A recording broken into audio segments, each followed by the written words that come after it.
So good morning and welcome students. So today we shall continue with Frederick Douglass, second part. In the last class, I had given you the introductions about Frederick Douglass and also the textbook part of that, about 3 pages we have done. And now I'll continue on page number 91. Okay, if you have the textbooks, please see, otherwise see the screen. And short some this thing about this. This is after the death of the mother of Douglass. When his mother died, he did not feel much sorry because he had not been with his mother for a long time. Then there used to be a whisper about his father. Somebody used to tell that the master was his father, but Douglass was not bothered about that. He did not break his head about that.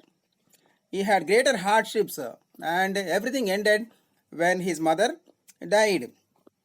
Then the children who have one black parent and one white parent, they are called as mulatto children. Mulatto, M-U-L-A-T-T-O. And such children, they have greater hardships because of due to the difference of the feelings of the white mistress. Okay, they used to whip them and they used to be happy only when they are punished. And Douglass had two masters, and one was Anthony. He was often called as Captain Anthony because he had sailed a craft on the Chesapeake Bay. He had 2 or 3 farms, about 30 slaves. He was not a rich slave holder, and he had an overseer called Mr. Plummer, who was a miserable drunkard, a profane swearer, and a savage monster. He was a horrible man. And he always used to carry a cow skin and a heavy cudgel. Cow skin means odiyake, it will not break. And a cudgel is a lathi. He used to slash the women's heads so horribly that even masters would be enraged at his cruelty. He used to whip the women, put them to, tie them to a pillar, joist, and whip them till they are literally covered with the blood.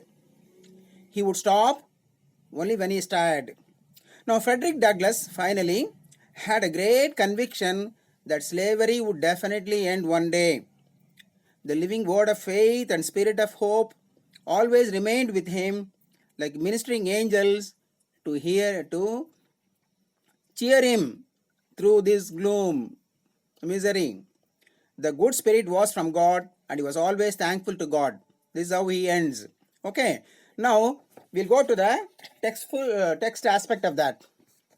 See page number 91. Where I stopped, I'll start. That is, called thus away, suddenly away, she left me without the slightest intimation of who my father was. So suddenly, Douglass' mother died and she had never told him who was his father. The whisper that my master was my father may or may not be true, and true or false, it is of little consequence to my purpose. See, some people used to whisper, they used to speak that the master was his father. But Douglass did not bother about that. He did not try to verify also. And it is of little consequence to my purpose. And what difference it makes. So he did not break his head. He did not bother to find out who was his father. In all its glaring odiousness. Odiousness means something like bad smell. Here, in this bad situation, the slave holders have ordained, all the masters, slave holder means master. They have ordained means they have made a law. And by that law established that the children of slave women shall in all cases follow the condition of their masters, the mothers. See, what was the rule made? the children born to the slave women will also be children, irrespective of whether the father is a white man or not. Okay, this is the rule they have made. Yaru, the slave holders or the masters, they have made a rule by which the children of slave women shall in all cases follow the condition of their mothers. That means they also will be slaves only. And this is done too obviously to administer to their own lust. They made it with some purpose. One is to administer to their own lust. Lust means ಆಸೆ. ಮನುಷ್ಯನಿಗೆ ಹೆಣ್ಣಿನ ಮೇಲೆ ಆಸೆ ಇರುತ್ತಲ್ವ, that is called as lust. So some of the white masters, they used to have relationship with black women. That means the slaves only.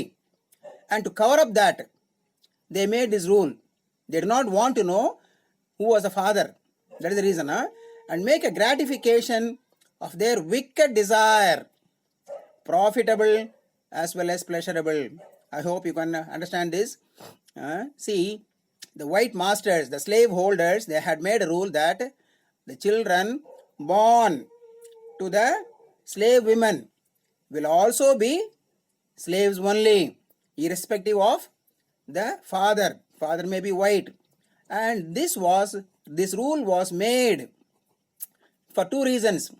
One is to administer to their lust, to satisfy their desire, lust, and also make a gratification of their wicked desires profitable as well as pleasurable. For by this cunning arrangement, the slave holder, in cases not a few, sustains to his slaves the double relation of master and father. So by this arrangement, by this rule, by this ordinance, what they have gained, sometimes the master will have two relations. That is, one is master and other is father. This is the case with Frederick Douglass.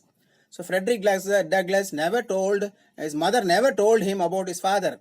But people used to talk, the master, that means the white man, master was his father. Okay, so he had double relationship. One is master, the other is father. Next para.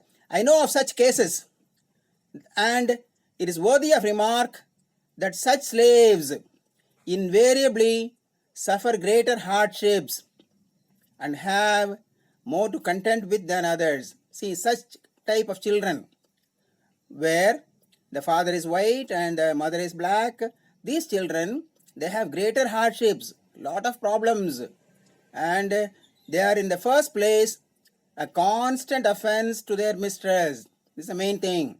They are a constant offense to the mistress. Mistress means the white man's wife. She will know, she will come to know that something is going wrong. So when she finds that this child has been born by her husband, then she will, it will be a constant offense to her. She will always see that the boy is punished. So they are in the first place a constant offense to their mistress. She is ever disposed to find fault with him. So she always finds fault with him. Whatever they good they do, she will not see that. She will only see the fault. They can seldom do anything to please her. And so the children, they used to do many things, do lot of work to please her. But it was of no use. She is never better pleased than when she sees them under the lash. Lash andre chati, odiyuvudu.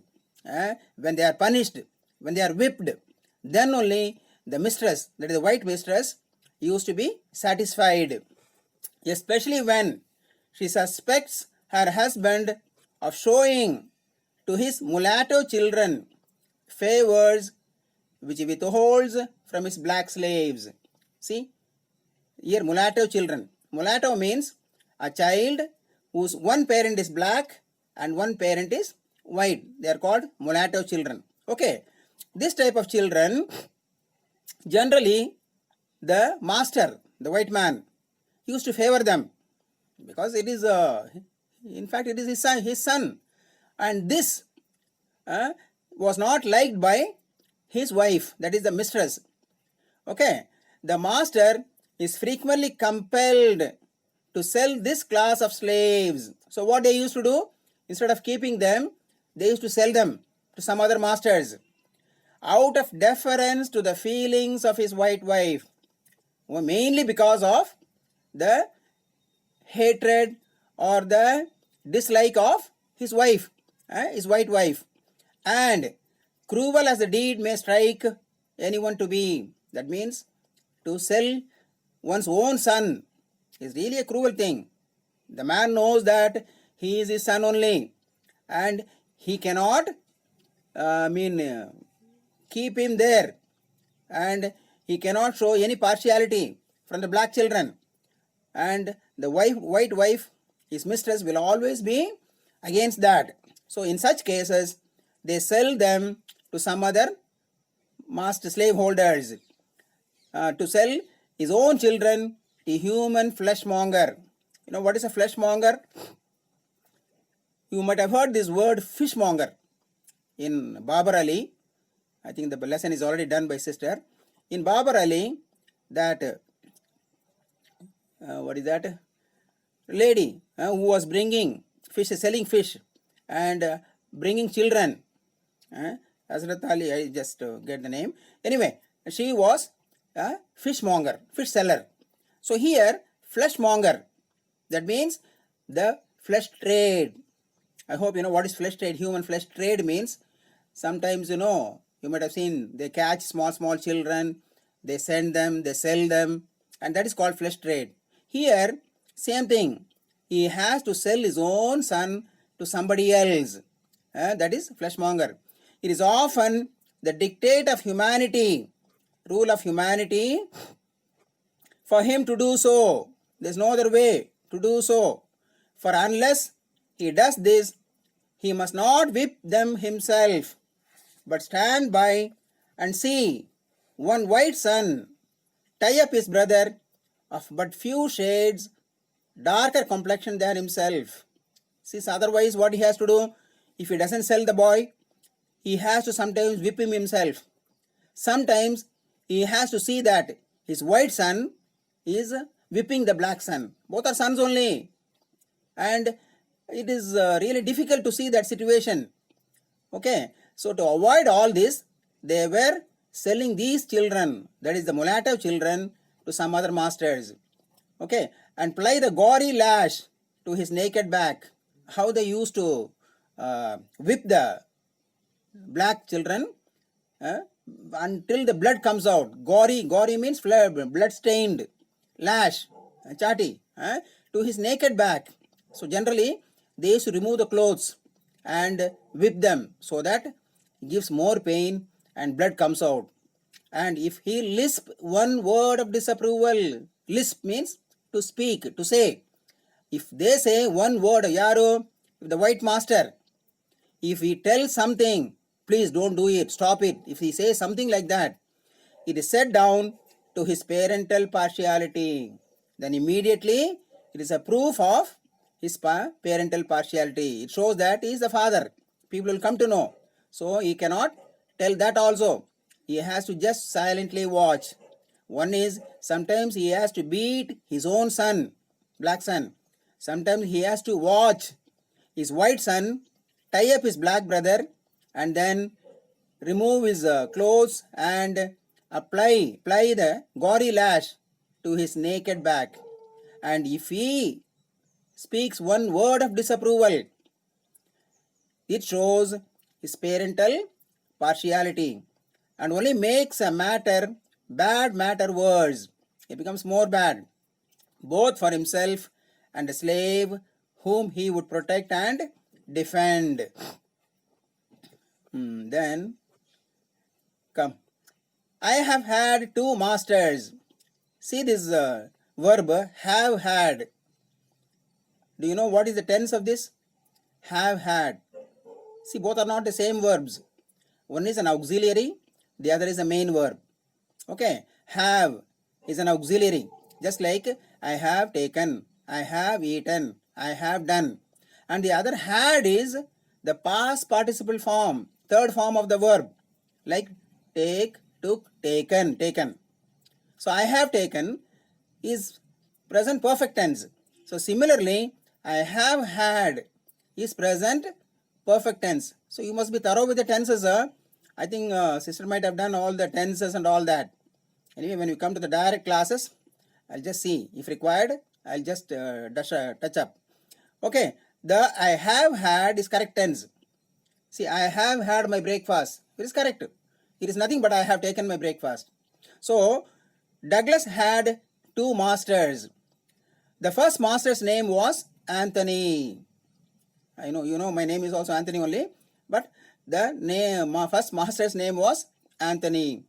I do not remember his first name. In America, they always have two names. One is called as surname. The other is called as his real name. Okay, called name. Okay, called name. And they give more importance to surnames. Here there is only one name. In India, we don't have much of surnames. Okay, we just have initials. Some have surnames. For example, Rao, Reddy and all that, they are surnames only. But some states they do not have.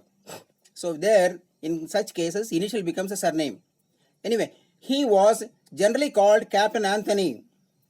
They used to call him as Captain Anthony, a title which I presume, I think, he acquired by sailing a craft on the Chesapeake Bay. So once he had boldly taken a small boat and then he has sailed across the Chesapeake Bay. So it was a big, long, this thing, like a Bay of Bengal, Chesapeake Bay. And because of that, he was called as Captain Anthony. He was now not considered a rich slave holder. That means he did not have many farms, he did not have many slaves. So he owned 2 or 3 farms, just 2 or 3 farms and about 30 slaves. That's all. His farms and slaves were under the care of an overseer. So somebody, overseer means one who looks after. One who looks after everything is called as overseer or supervisor. The overseer's name was Plummer. So what was the name of the overseer? Plummer. So Mr. Plummer was a miserable drunkard, horrible drunkard, kuduka, he was always drinking, a profane swearer. Profane. See, profane means opposite of holy. Apavitra. Profane ಅಂದ್ರೆ ಏನು? Apavitra. So, swearer. ಯಾವಾಗಲೂ used to swear. ಪ್ರಮಾಣ ಮಾಡೋದು, ಹಣ ಇಡುವುದು ದೇವರ ಮೇಲೆ, ಅದ್ರ ಮೇಲೆ, ಇದ್ರ ಮೇಲೆ. Then he is called as a profane swearer. And a savage monster. So what a beautiful description. He was a miserable drunkard, he was a profane swearer, and he was a savage monster. So all the 3 qualities they have described. He always went armed with a cow skin and a heavy cudgel. He always used to carry a cow skin, and that is for odeke, for beating, cow skin, and a heavy cudgel. Cudgel means lati. See, police have itkondidaralva, lati, that is a cudgel only. So he used to carry 2 things. One is a cow skin and a cudgel. I have known him to cut and slash the women's heads so horribly that even the master would be enraged at his cruelty. So he used to be so cruel. He used to slash the women's heads and they used to cry, and it was so horrible. And even the master, they used to scold him, why you are doing this much, would be enraged and would threaten to whip him if he did not mind himself. But Plummer would not listen to anybody. Okay, he will not listen to this master also. So master, however, was not a humane slave holder. Even the master is not a humane. Humane andre ಏನು? Kind. Karune. Even the master was not a humane slave holder. It was the extraordinary. It required extraordinary barbarity, cruelty. Barbarity andre cruelty on the part of an overseer to affect him. So no master, he would not listen to anybody. So he was so cruel, he would not listen to anybody. he was a cruel man, hardened by a long life of slave holding. So the master also was not a kind man, he was also cruel, and because of the long life of slave holding, always dealing with the slaves, punishing them, so they were always very, very cruel. And he would at times seem to take great pleasure in whipping a slave. Sometimes he used to be happy when the slaves are whipped, punished. I have been often awakened at the dawn of the day. Dawn means early morning. Dawn of the day, early morning, because of the sound of crying of some women, slave women, being beaten by the most heart-rending shrieks of an own aunt of mine. His own aunt was always beaten, and she used to cry, and he used to wake up by hearing that sound, whom he used to tie up to a joist. The master used to tie her to a joist, means pillar, and then whip upon her naked back till she was literally covered with blood. So they used to whip her till she was literally covered with blood.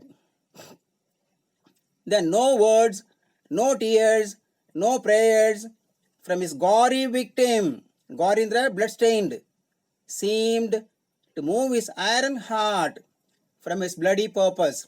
See, no tears, no words, any amount of tears, any amount of crying, any prayer will not move their heart. That means they will continue to slash them. The louder she screamed, the harder he whipped. If it is more crying, if they start more crying, then they used to whip more and more. And where the blood ran fastest, there he whipped longest. 1 minute, please, 1 minute.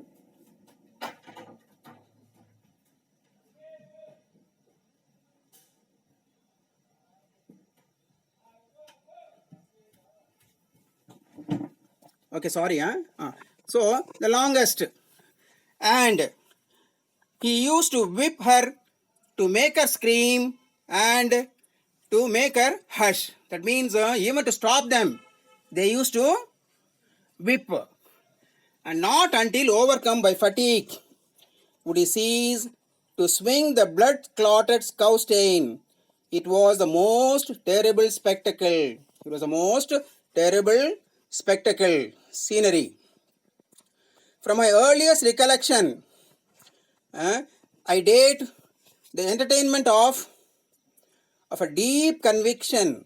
Conviction means deep faith, nambike, that slavery would not always be able to hold me with his foul embrace.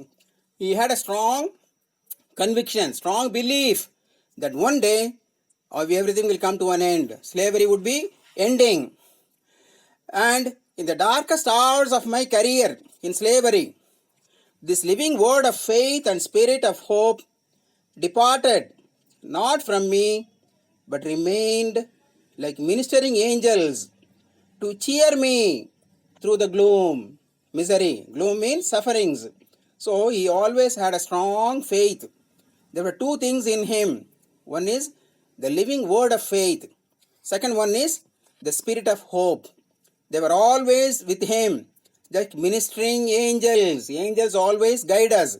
They protect us.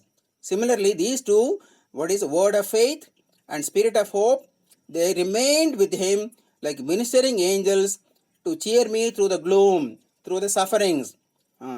This good spirit was from God. Okay, he knew that God was with him. God will help him. And to him I offer thanksgiving and praise. So he was always grateful to God, and he had a strong conviction that one day everything will come to an end. So this is the end of the narrative. It is a narrative is nothing but an autobiography. Okay, and in the next class I'll take the comprehension. Comprehension means questions, 1 mark questions, 4 mark questions, 6 mark questions, and a little bit of grammar aspect is there. I think that is about phrasal verbs. That are all I'll do. And today I'll just revise the whole lesson. Okay. The starting we have, what is that? Frederick Douglass. So Frederick Douglass, let us see the starting of the lesson. Yes, we'll have just go through. So Frederick Douglass was born in Tuckahoe near Hillsborough in eastern Talbot County, Maryland. This much you must remember. He was born in a place called Tuckahoe near Hillsborough, and it was in Eastern is a big city, and Talbot County, Talbot district, and Maryland state. And he did not know the exact age when he was born, because the black children, they never knew about their ages. They knew many things like different times, like planting time, harvest time, cherry time, and all that, but they never knew about their ages, and they were not told. The white masters used to avoid that. If they asked them, they used to be considered as impertinent, improper, and evidence of a restless spirit. So, but Douglass knew that his age was, he was about 17 years old. He thought that he will be about 27 or 28, because he had heard his master telling somebody in 1835 that he was about 17 years. With that, he calculated his age. Then about his mother. Douglass' mother was Harriet Bailey. Harriet Bailey, she was the daughter of Isaac and Betsy Bailey. Okay. And father was a white man. All the people used to tell about his father. There was a whisper, but he did not bother about that. He did not worry about that. And at a very young age, when he was an infant, his mother was removed and taken away about 12 miles away to a master called Mrs. Stewart. And every day after the work, mother used to walk the 12 miles and come to him and stay for a while and then go back. And because of that, Douglass had not seen his mother many times, just hardly 4 or 5 times he might have seen, that too in the night time. She used to come and she used to just be nearby, and then she used to go in the morning, because if she is not there in the field by sunrise, she used to be punished by whipping. Then all of a sudden, his mother expired, and nobody informed him about her sickness, about her death, or about a burial. But she was gone, and he just heard the news, just like the death of a stranger. Then after that, he had lot of sufferings, and the white masters, they made a rule, kanun, that the children born to the black women will always be slaves only. They will not be having any privilege. And this was done purposely to avoid any problem with the mistress, white mistress. And these children are called mulatto children. Mulatto children means one parent is black and one parent is white. And there were 2 masters, and the first master was Anthony, who was called as Captain Anthony. Okay, he was not a rich slaveholder. He had only 2 or 3 farms, about 30 slaves. But the overseer was Mr. Plummer. He was a miserable drunkard, profane swearer, and a savage monster. He always carried a cow skin and a cudgel. He used to slash the women's heads so horribly that people used to, even the masters used to scold him, but he did not bother.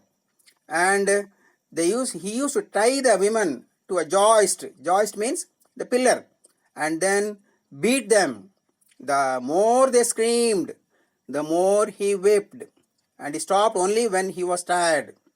The end of the lesson is that Frederick Douglass had a strong conviction, deep conviction, that slavery would end. Everything will come to an end.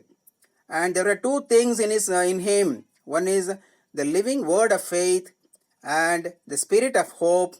They were always with him like ministering angels, which what cheered him through the misery. This good spirit was from God. He knew that God was with him, God was helping him, and he always thanked God for this. Okay, with this we'll close this. We'll end this narrative. Next class, I'll do the comprehension part. Exam oriented questions I'll discuss. Okay then, thank you, bye.